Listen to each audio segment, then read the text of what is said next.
In the spring of 2010, not too long after my 50th birthday, I sat in a Dallas conference room with my colleagues, AT&T leaders from across the country, filling out the human performance expert Jack Gropel's corporate athlete assessment questionnaire. As the president of AT&T North Carolina, I was required to be there, but I didn't expect much to come from the session. I was sure I wouldn't find out anything new about myself. I knew me. I was in excellent emotional, mental, and spiritual health.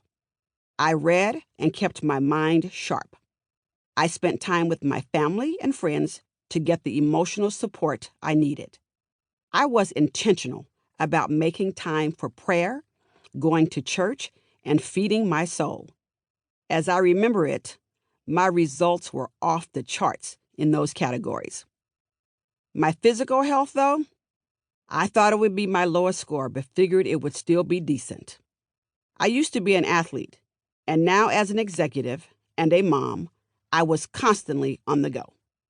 I'd already cut back on ding-dongs and fried chicken. What else could they want from me? I was partially right. Physical health was my lowest scoring area on Jack's assessment, but the score was far from decent. It was clear where I needed to put my attention.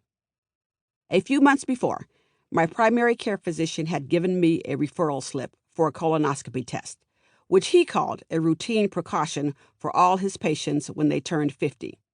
I'd thanked him and put the slip on my nightstand, figuring I'd get to it sooner or later.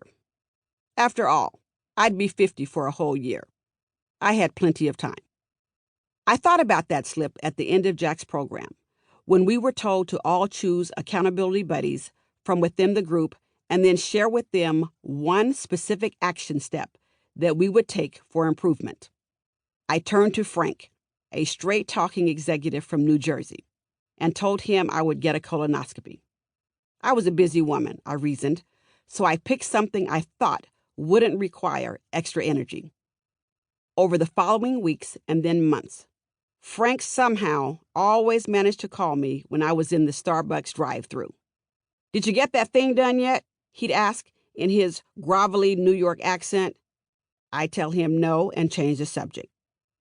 7 months and many Frank phone calls later, I finally got to say yes. The appointment was made, and so could we please talk about something else now? I scheduled my colonoscopy for December 14th, the day before my 51st birthday. I was cutting that get it done at 50 close, but in my defense, I schedule all of my routine medical checkups for my birthday week every year. I have an annual health plan that I stick to, and now it contained a colonoscopy maintenance box to check.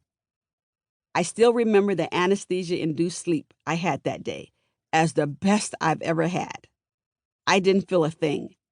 When I woke up, though, the first thing I saw was Kenny standing over me. That wasn't normal.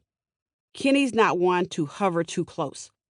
Through my anesthesia haze, I saw that he was frowning, biting his lip the way he does when he's bothered. I knew right away something wasn't right. "Wife, we've got a problem," he told me, and then he stopped, not sure how to continue. The doctor saw something he didn't like. I didn't know how to respond to that, and my brain still wasn't working at its normal speed. I reached out toward the paper I could see in his hand. "What's that?" After a second of hesitation, "Maybe you should read this later when you feel better." Kenny relented and handed over the report from the gastroenterologist, who'd been called off to see another patient while I was still in recovery.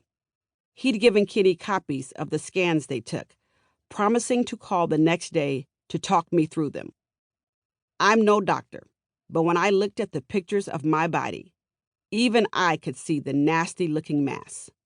It was not the birthday gift I was hoping for.